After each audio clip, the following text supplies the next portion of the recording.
melihat pemenang apa yang dimaksudkan oleh surat Rasul Yohanes. Yang pertama, bab 5 ayat 1 sampai dengan 5. Saya bacakan. Setiap orang yang percaya bahwa Yesus adalah Kristus lahir dari Allah. Dan setiap orang yang mengasihi Dia yang melahirkan, mengasihi juga Dia yang lahir daripadanya. Inilah tandanya bahwa kita mengasihi anak-anak Allah. Yaitu apabila kita mengasihi Allah serta melakukan perintah-perintahnya. Sebab inilah kasih kepada Allah, yaitu bahwa kita telah menuruti perintah-perintahnya. Perintah-perintahnya itu tidak berat, sebab semua yang lahir dari Allah mengalahkan dunia. Win. Dan inilah kemenangan yang mengalahkan dunia. Iman kita. Siapakah yang mengalahkan dunia selain daripada dia yang percaya bahwa Yesus adalah anak Allah? Jadi rupanya Yohanes menegaskan bahwa kemenangan itu terjadi dalam hidup manusia karena iman. Dan boleh kita melihat poin-poin apa yang ingin ditunjukkan oleh Yohanes. Jadi Yohanes memperlihatkan bahwa pengikut Kristus itu hidup dalam komunitas persaudaraan dalam hukum Tuhan. Jadi kalau kita melihat tadi di sini, kita adalah orang-orang yang percaya, melahirkan orang-orang yang percaya yang lain. Dan orang-orang yang percaya ini bersekutu karena apa? Karena hukum Tuhan. Jadi persekutuan kita terjadi karena kita mau taat pada hukum Allah, yaitu kasih. Bahkan di dalam Gaudium et Spes nomor 1 sebagai pengawal dikatakan ensiklik Konsili Vatikan II mengatakan sebab persekutuan mereka terdiri dari orang-orang yang dipersatukan dalam Kristus. Dipersatukan dalam Kristus. Jadi kita itu dipersatukan karena kita punya iman yang sama. Kepada siapa? Kristus. Dan bukan hanya punya iman yang sama, tetapi gereja mengingatkan kita dibimbing oleh Roh Kudus di dalam perjalanan menuju kerajaan Bapa. Jadi ini yang nanti akan saya coba paparkan bagaimana lahir menjadi seorang pemenang itu. Jadi kita tidak pernah bisa sampai menjadi pemenang kalau hidup kita tidak pernah dibimbing oleh Roh Kudus. Dan untuk sampai menjadi pemenang, sampai ke rumah Bapa, jadi pemenang itu kan bukan berarti saya menang, saya hebat, saya bukan penyelamat. Jadi kemenangan kita diukur dari apa? Sampai ke rumah Bapa atau tidak. Nah, jadi finishnya di situ. Jadi finish kita itu sampai ke rumah Bapa. Dan untuk sampai ke rumah Bapa, dikatakan tadi di dalam surat Yohanes, tidak pernah mudah. Tidak pernah gampang untuk mengikuti Dia. Perlu semangat kasih. Jadi kalau ada semangat kasih, perjalanan walaupun berat tidak menjadi beban. Ingat itu. Jadi perjalanan seperti apapun, kalau dengan semangat kasih, pasti tidak menjadi beban. Contoh, saya kalau melihat beberapa anggota PD ini, ada yang cinta lokasi. Jadi menemukan pasangannya di lokasi persekutuan doa. Syukur pada Allah. Gitu ya. Jadi saya melihat juga beberapa tidak dapat pasangan. Syukur pada Allah. Saya yakin Allah tidak lupa menciptakan tulang rusuk Anda, gitu ya. Tapi yang mau saya perhatikan bahwa persekutuan ini, lihat di dalam persekutuan ini, kalau ada kasih, semua dilakukan tanpa bersungut-sungut. Saya berkali-kali memberikan renungan di PD Muhammad Toha. Kalau habis PD itu saya melihat cukup banyak umat yang langsung dengan spontan membereskan tempat duduk. Walaupun itu bukan tugasnya. Jadi apa yang menggerakkan mereka? Bukan bahasa Sunyana, lain pupujieun, lain hayang dipuji, lain. Tapi mereka membereskan tempat karena apa? Karena gerakan kasih. Karena gerakan kasih. Kalau gerakan kasih, semua berjalan menjadi spontan. Tidak perlu disuruh, tidak perlu melihat siapa yang bertugas ya, siapa yang harusnya ngeberesin. Nah, jadi di dalam gerakan kasih, semua terjadi begitu saja mengalir. Karena apa? Sekali lagi, karena kasih. Nah, sekarang tadi dikatakan bahwa kemenangan kita terjadi karena apa? Karena iman. Jadi kalau kemenangan kita terjadi karena iman, apa itu iman? Nah, sekarang saya mengutip Paulus dalam surat kepada jemaat di Efesus. Sebab karena kasih karunia, kamu diselamatkan oleh iman. Dan itu bukan hasil usahamu, tetapi pemberian Allah. Jadi rupanya kita harus melihat bahwa iman itu ada dua dimensi. Jadi iman itu adalah karunia dari Tuhan. Maka ada orang yang beriman pada Kristus, ada orang yang tidak beriman melalui Kristus. Jadi karunia iman itu ditaburkan oleh Allah. Nah, sekarang iman itu kalau demikian punya dimensi. Dua dimensi iman. Pertama, dimensi objektif. Dimensi objektif adalah objek iman adalah apa? Tuhan, keberadaan Allah.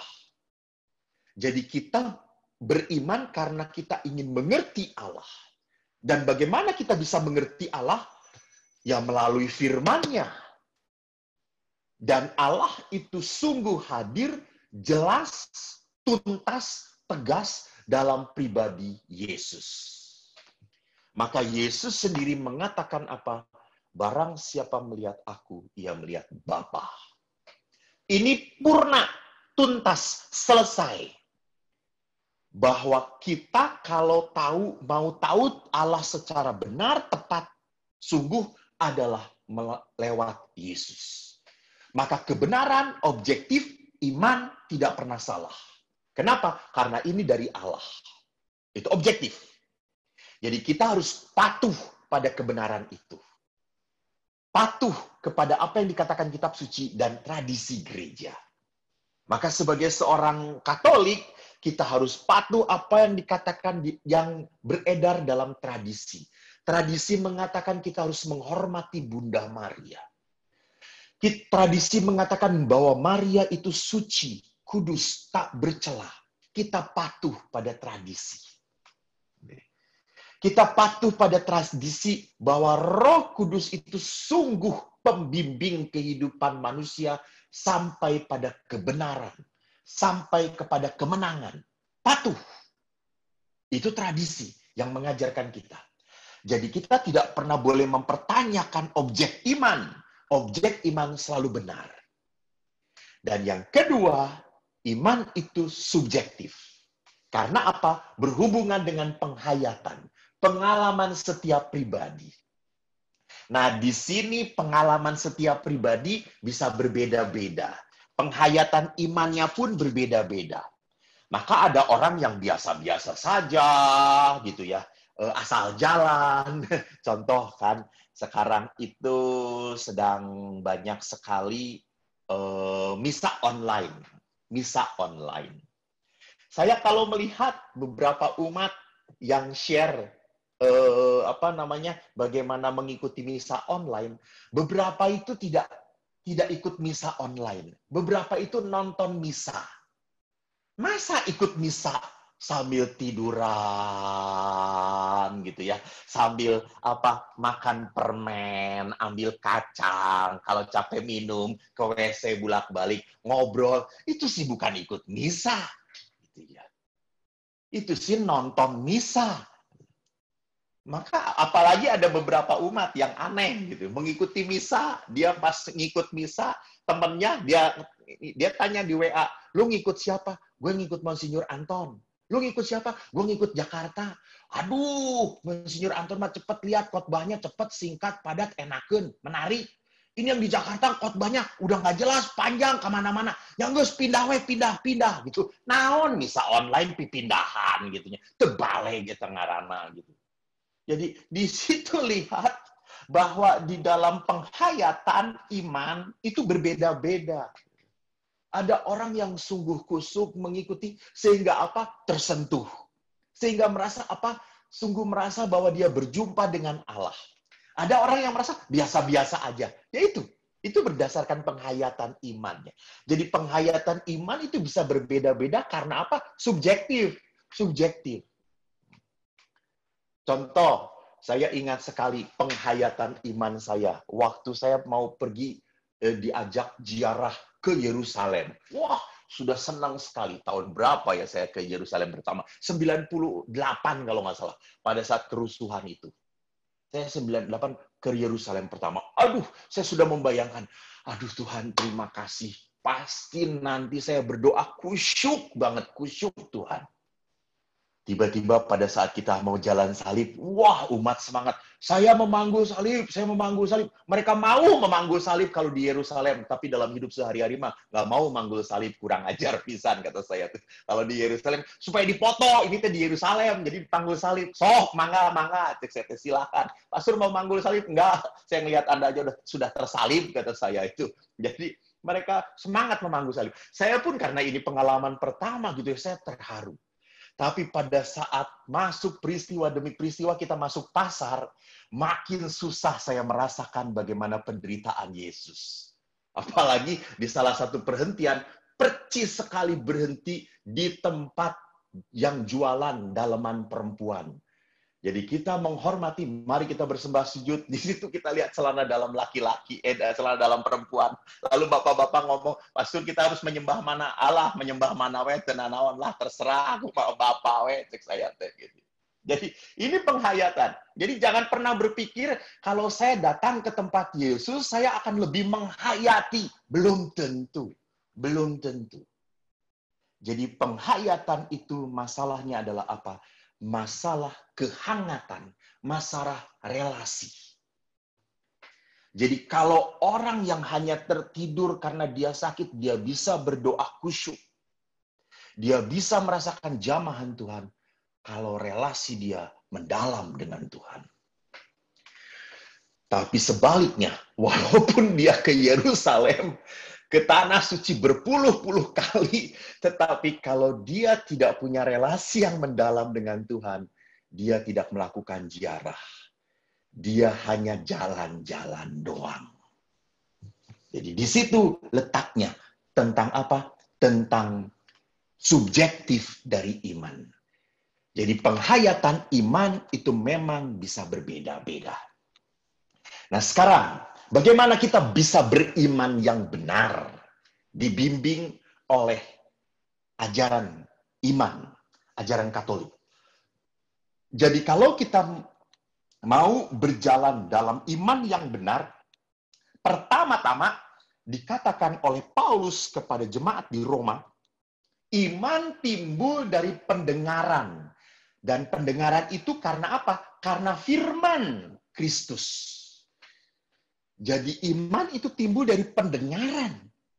Nah, menarik bagi saya. Bagi saya melihat kenapa Paulus ngomong pendengaran ya. Kok bukan karena membaca firman.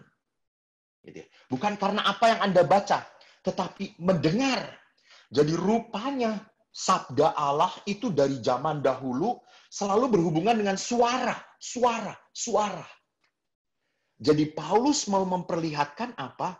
Jadi orang yang hidup beriman harus banyak mendengarkan suara-suara Allah. Dan suara Allah itu bergaung pada saat kita banyak melekat pada firman Allah. Jadi pada saat Anda membaca firman Allah dan Anda hidup di dalam kehidupan nyata, suara-suara ini akan menuntun Anda pada kebaikan dan kebenaran. Maka saya kemarin khotbah pada hari Minggu, saya mengingatkan umat beriman kita itu sering kali memisahkan antara hidup beriman dengan hidup nyata, gitu ya. Jadi kalau mau berhidup rohani itu ya di gereja urusannya dengan Tuhan. Tetapi kalau udah dagang, udah bisnis, Tuhan jangan diikutin lah, gitu. Jangan ngikutin, udah Tuhan diam aja di sana. Karena kalau Tuhan dibawa-bawa, kita jadi nggak bisa ngebohong lagi. Kita nggak bisa tipu-tipu, gitu ya. Karena ada Tuhan, jadi nggak enak hati kalau nipu-nipu. Kan ada Tuhan, gitu ya. Di situ letaknya. Bahwa kenapa Paulus berkata pendengaran, karena memang Allah itu bersuara dalam batin kita, dalam hati kita. Dan suara kebenaran itu makin nyata menjadi suara Allah kalau kita Kalau kita sungguh dekat dengan firman Allah, kitab suci. Jadi hidup kita sekali lagi dituntun pada kebenaran Tuhan kalau kita mendengarkan suara Allah yang hadir di dalam batin kita. Kedua, jadi lihat di sini surat Paulus pun kepada jemaat di Tesalonika, sebab itu berdirilah teguh dan berpeganglah pada ajaran-ajaran yang kamu terima dari kami, baik secara lisan maupun secara tertulis. Jadi di situ letaknya kenapa gereja tidak hanya semata-mata hidup dari kitab suci, tetapi juga dari tradisi. Jadi kalau Anda mau tanya tentang Bunda Maria, mana Bunda Maria disebut Ratu Surga? Mana Maria lahir tanpa noda? Nggak ada di dalam kitab suci. Betul.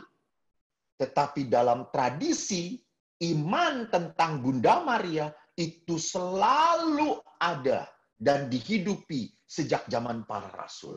Dan itu yang dirawat oleh gereja. Itu yang hidup dalam liturgi, dalam kebiasaan gereja.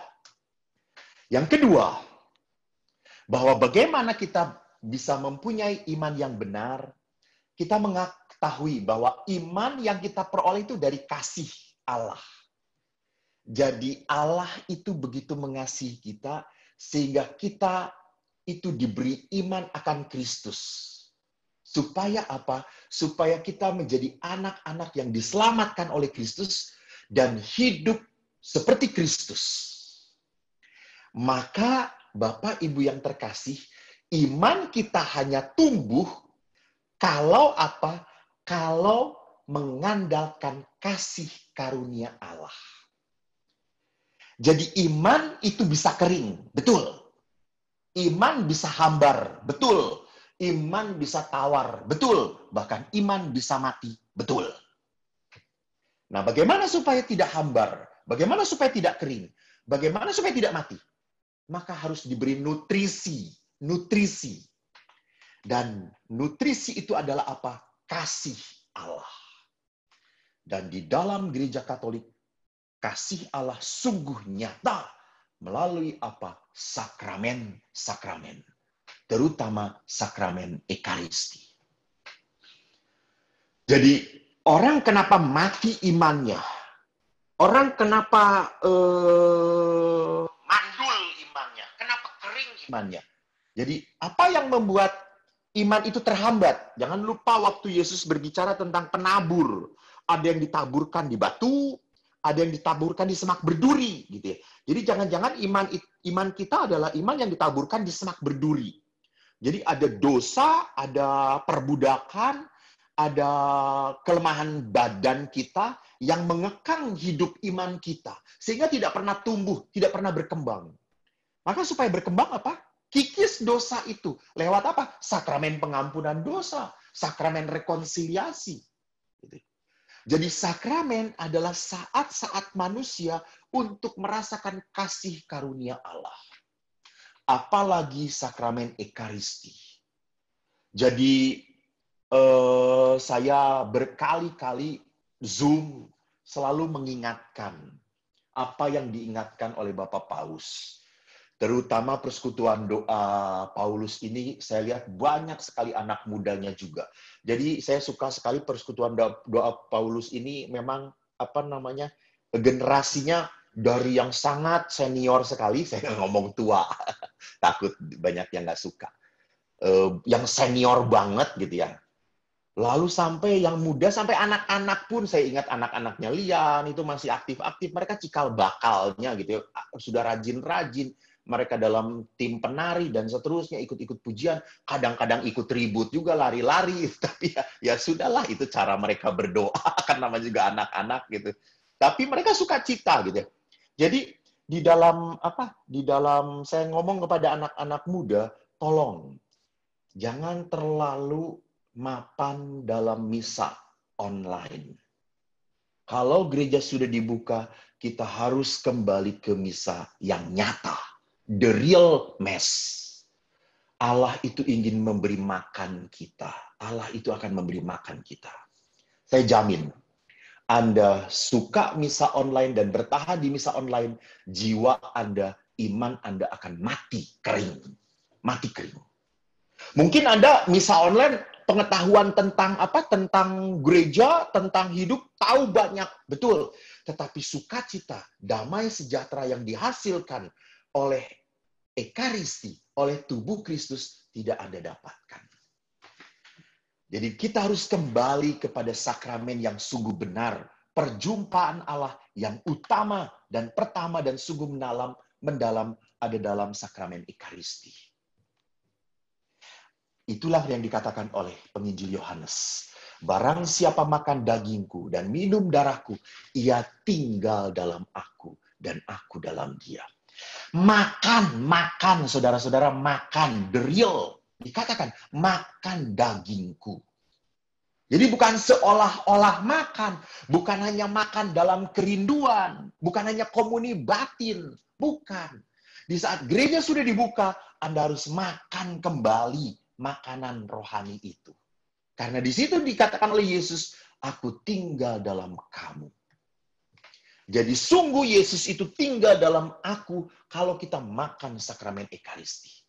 Jadi itu yang kedua. Bagaimana supaya hidup kita beriman yang benar. Yang ketiga, iman saudara-saudara tidak bisa lepas dari perbuatan.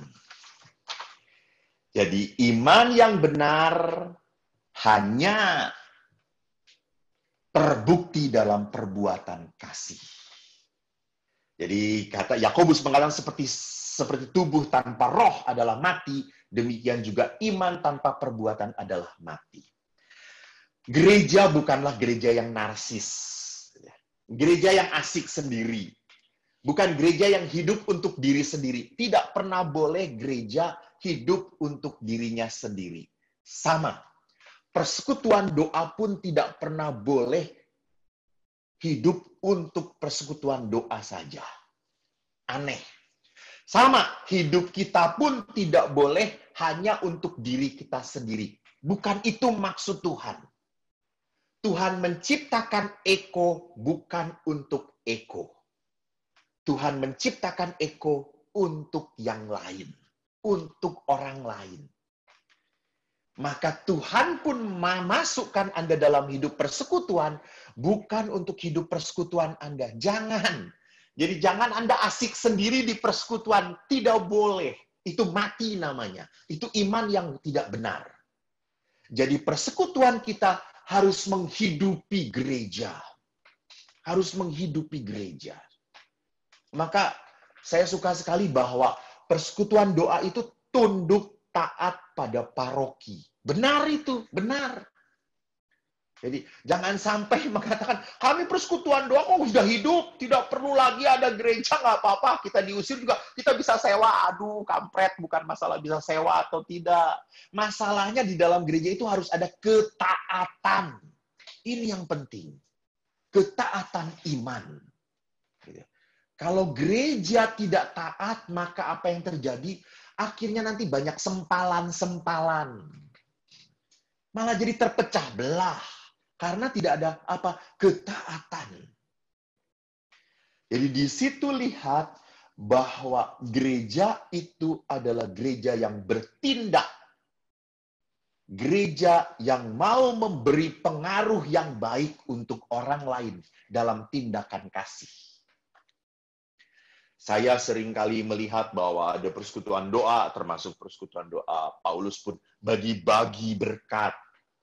Ada apa namanya tindakan kasih untuk orang-orang miskin, pelayanan kesehatan dilakukan. Bahkan beberapa yang di PD aktif di PSE paroki, aktif di lingkungan, that's good, itu bagus.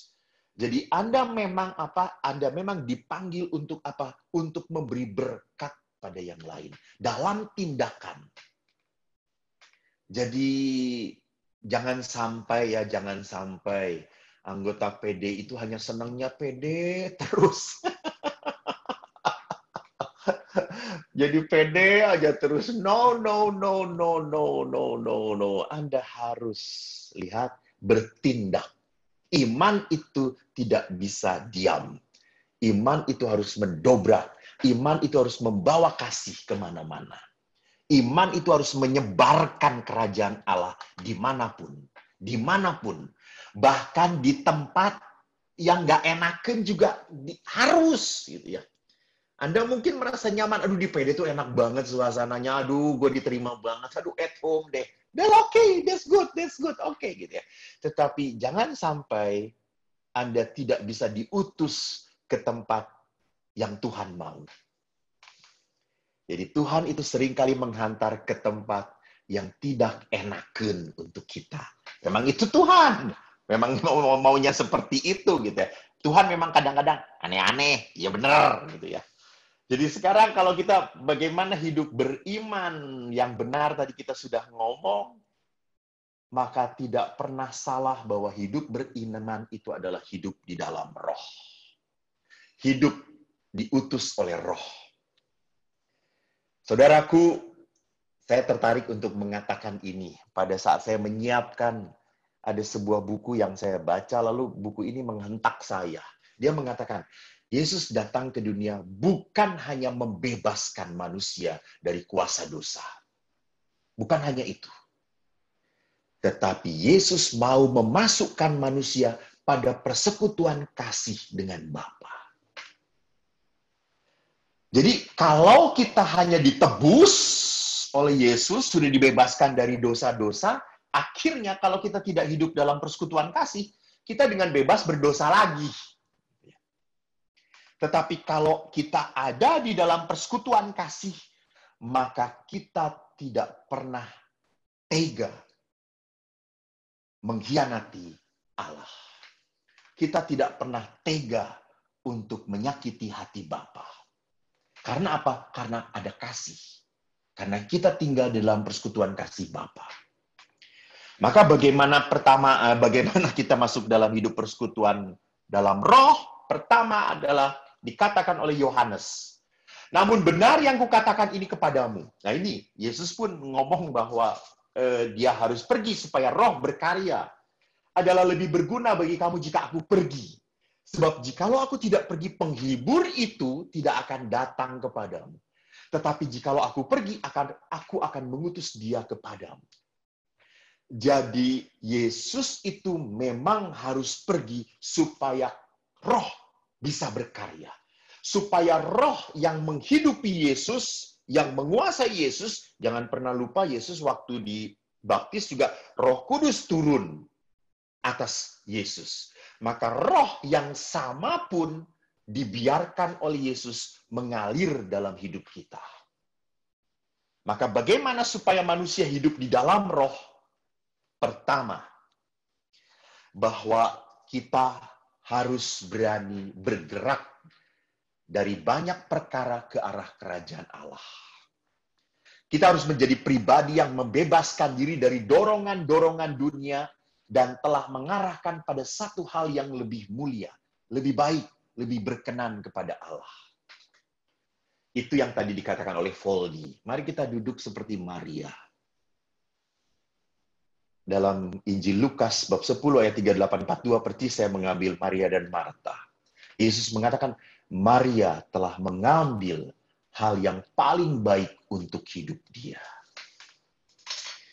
Jadi mengarahkan kehidupan pada satu hal yang lebih baik, lebih mulia, lebih berkenan kepada Allah. Jadi kita mau hidup dalam roh itu berarti apa? Jangan hidup itu mau cari gampang, enak, dan cepat. Jadi kalau kita mau hidup gampang, enak, dan cepat, umumnya itu bukan karya roh. Karya roh selalu ada di dalam kesulitan, berat, dan butuh waktu. Butuh waktu. Jadi disitulah letaknya kehidupan yang dipimpin oleh roh, yang berkenan kepada Allah. Jadi setiap pilihan kita harus tahu bahwa apa yang saya pilih ini berkenan pada Allah atau tidak. Saya pernah cerita bahwa ada seorang dokter setelah pandemi ini beliau banyak berdoa, hidupnya dipenuhi dengan doa. Lalu dia mengatakan, Romo, karena kami boleh misa pagi, walaupun sudah 60 tahun ke atas, kami boleh misa pagi, saya jadi rajin misa pagi. Namun Romo, setelah saya rajin misa pagi, setelah saya banyak berdoa, banyak hal yang menggelisahkan hati saya. Lalu saya tanya, apa yang menggelisahkan hati ibu? Romo, saya kalau melihat ke rumah saya begitu besar, mobil ada, pembantu ada, anak-anak ada. Bahkan saya kalau ke kamar, saya lihat lemari saya banyak sekali tas-tas yang saya punya. Saya menjadi nggak enak. Saya menjadi merasa nggak enak hati, Romo. Kenapa saya harus ngumpulin barang-barang ini? Lalu apa yang ibu lakukan? Saya ambilin, Romo, saya jual-jualin, saya kasihkan uangnya kepada orang-orang yang yang butuh, ambil. Kalau mau ambil saja. Kalau bisa jual, kamu ambil uangnya. Jadi lihat, pada saat orang mau hidup dibimbing oleh roh, dia makin lama makin peka pada dosa, pada kerakusan. Jadi dia tidak makin melekat pada kenikmatan, tapi dia makin melekat pada kehendak Allah. Pada apa yang bisa membuat Allah bahagia. Yang kedua, hidup dalam roh, dibimbing oleh roh adalah apa? Kita tidak mengalami banyak hal, orang, peristiwa sebagai sumber kegelisahan. Mulai mengalami semuanya itu sebagai jalan yang dipakai Tuhan untuk menyatakan kehadirannya.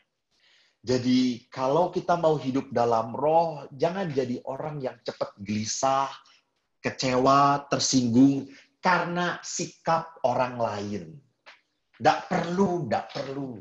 Gitu ya. Jadi kalau orang lain membuat Anda kecewa, membuat Anda gelisah, hidup Anda belum dibimbing oleh roh. Hidup Anda masih dibimbing oleh roh diri Anda sendiri. Roh yang terlalu mudah terluka. Roh yang terlalu mudah tersinggung. Roh yang ingin dihormati. Roh yang ingin dihargai. Ini tidak ada dalam Roh Kudus. Jadi hidup dalam roh itu adalah tidak tergantung pada orang lain. Jadi dia tidak gelisah. Maka saya tertarik sekali dengan apa yang dikatakan oleh Anthony de Mello. Anthony de Mello pernah mengajarkan kepada para pengikutnya supaya manusia hidup di dalam roh adalah apa? Berani mengatakan kepada semua peristiwa, kepada semua barang, kepada semua situasi kalimat ini. Semua akan berlalu. Semua akan berlalu. Jadi kalau Anda sedang menikmati, sedang senang-senangnya, ingat, itu pun akan berlalu. Maka kita tidak perlu melekat pada kenikmatan itu. Kita boleh menikmati, boleh. Itu karunia Tuhan. Karunia Tuhan. Tapi tidak melekat. Apa arti tidak melekat itu? Kalau hilang kita kecewa. Nah, itu melekat. Kalau hilang, ya udah. Semuanya akan berlalu. Sama dengan orang yang sedih, mengalami penderitaan, mengalami masalah. Jangan pernah lupa, semuanya akan berlalu. Sama seperti saya mau menyiapkan renungan untuk ulang tahun ke-33 tahun. Pening saya, stres saya. Apalagi saya salah tema. Saya menyiapkan 2 hari temanya tentang iman. Taunya Born to Win. Aduh, aku salah. Gitu. Menyiapkan setengah sampai akhirnya stres, saking stresnya karyawan itu saya ketusin gitu ya, ngejawab nggak nih, Romo kok ketus, udah diam lah, gue sedang pushing gitu ya. Terus akhirnya saya belajar ini, semua akan berlalu. Yes, sebentar lagi akan berlalu renungan saya, salib saya akan berlalu. Itu. Jadi kita tidak membuat beban hidup ini, kita ringan. Jadi ini harus kita lakukan. Supaya apa? Supaya hidup kita dibimbing oleh Roh. Tidak terlekat pada peristiwa, tidak terlekat pada permasalahan. Semua akan berlalu. Saya ingat sekali bahwa akhirnya yang terakhir kita hanya bisa hidup dalam roh kalau apa? Kalau ada semangat pertobatan, perubahan batin. Jadi saya mendampingi seorang ibu yang sakit kanker. Sudah bertahun-tahun. Dan kankernya sudah menyebar kemana-mana. Suatu saat saya dipanggil untuk memberikan sakramen perminyakan. Saya hadir, dan ibu itu masih bisa berbicara, dan ibu itu berkata kepada saya, Romo, sebelum perminyakan, bolehkah saya sakramen pengampunan? Oh, boleh, silahkan. Lalu pada saat saya memberikan sakramen pengampunan, ibu itu berbicara tentang perjalanan hidup rohani dia. Jadi ada satu saat di mana dia mengalami kanker ini sebagai sebuah hal yang menyakitkan sekali. Namun akhirnya ibu ini sadar pada satu titik bahwa kanker ini bukan hukuman Tuhan. Ibu ini akhirnya sadar. Ibu ini akhirnya mau menerima, mau mengimani, hebat gak ya? Mau mengimani, itu kata-kata dia. Saya mau mengimani bahwa penyakit ini adalah cara Tuhan untuk mencintai saya. Itu saya justru kaget, edan kata saya. Hebat. Ibu itu sampai ngomong, kanker loh, bukan main-main loh. Siapa yang punya penyakit kanker? Nggak mau tuh, saya juga nggak mau kanker. Tapi ibu ini mengatakan, kanker ini adalah cara Tuhan untuk mencintai saya. Sampai saya kaget. Kok bisa ya, Bu? Ya bisa. Awang Tuhan itu hebat kok. Gitu ya. Mungkin hal yang tidak kita sukai, itu cara Allah untuk membuat saya dikasihi oleh Dia. Dan Anda tahu, setelah sakramen 1 minggu kemudian ibu itu meninggal. Dan saya dengar ibu itu meninggal dalam sukacita, tanpa rasa sakit. Jadi ini orang yang merubah batin dia. Jadi orang yang merubah batin adalah apa? Orang yang merubah pandangan hidupnya. Jadi arahnya, biduknya, dia arahkan kemana? Ke rumah Bapa. Itu orang bertobat. Jadi orang bertobat adalah orang yang mengarahkan hidupnya ke rumah Bapa. Maka jangan pernah lupa, kalau orang sudah bertobat, jangan pernah berpikir bahwa penderitaan itu akan berkurang. Tidak. Bisa jadi penderitaan itu makin menjadi-jadi. Semakin kuat.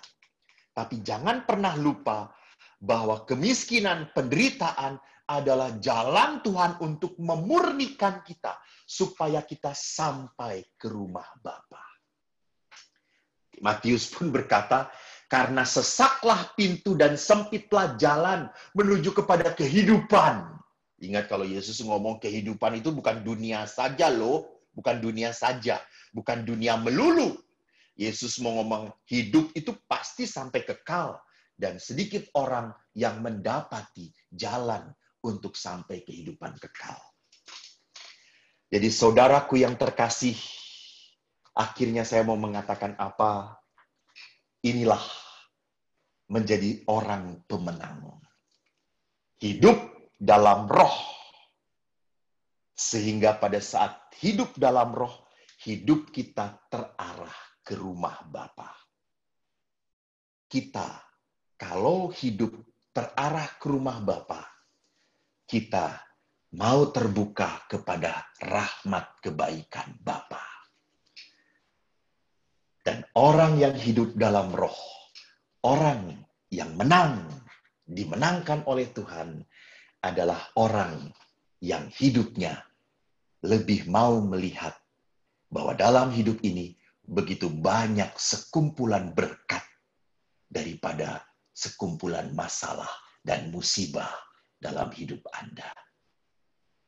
Mari kita menjadi anak-anak pemenang dengan banyak melihat dalam hidup kita begitu berlimpah berkat Allah. Terima kasih. Tuhan memberkati. Amin.